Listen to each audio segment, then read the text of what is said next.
রাসূলের 100-র মধ্যে 85 জন আল্লাহ পাকের সর্বশ্রেষ্ঠ ইবাদত থেকে নিজেদের আলাদা ডিটাচ করেছে।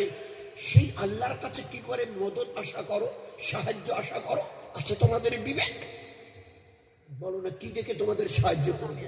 কি আছে তোমাদের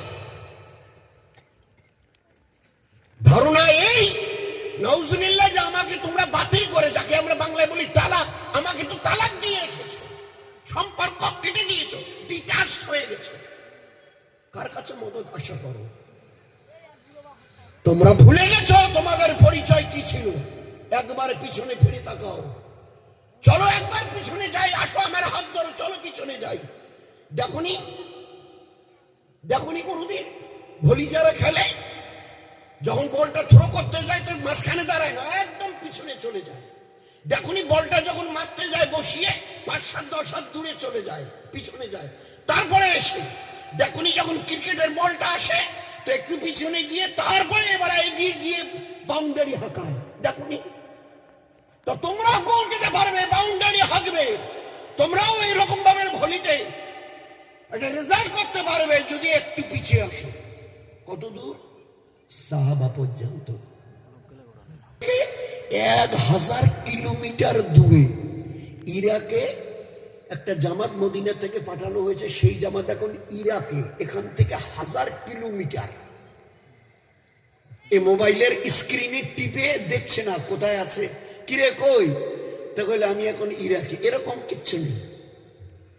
খুতবা পড়তে পড়তে দেখছে, আল্লাহ দেখাচ্ছে ঈমানওয়ালার নজর। আর ওখানে দেখে ওইখান থেকে বলছে, ইয়া সারিয়া আল জাবাল, ইয়া সারিয়া আল জাবাল, এ আমার ভাই সারিয়া, একটু পাহাড়ের দিকে তাকা, পাহাড়ের দিকে তাকা। মোবাইলের কোনো ইন্টারনেটের কানেকশন নিয়ে করেনি, বেতাকাল্লুক, মাঝখানে দরিয়া আর পাহাড় ছাড়া কিছু নেই। যারা ওইদিকে আরব টরবে গেছেন, মক্কা মদিনায়, এক পাহাড় ছাড়া কিছু নেই সেখানে। নিচে পাথর আর চতুর্দিকে পাহাড়, দেশে মানে পাহাড়ের মতো, মানে সেই উঁচু 50,000-2,000 ফিট উঁচু। আর এই অবস্থায় দেখছে আর আওয়াজ দিচ্ছে, এ ভাই সারিয়া, ইয়া সারিয়া, সারিয়া তো আল জাবাল, পাহাড়ের দিকে তাকা। উনি এবারে চলতে চলতে পাহাড়ের পাশ দিয়ে ইরাকে জামাত নিয়ে যাচ্ছিলেন, উনি জিম্মেদার, পাশ দিয়ে যাচ্ছে। যেতে যেতে এ ভাই দাঁড়ান দাঁড়ান দাঁড়ান, এগোবেন না। বলে কেন? বলে আমাদের আমিরুল মুমিনিন না হযরত ওমর আমার নাম ধরে বলছে, ভাই সারিয়া পাহাড়ের দিকে একটু তাকাও। তো সাথীরে বলছে, আমি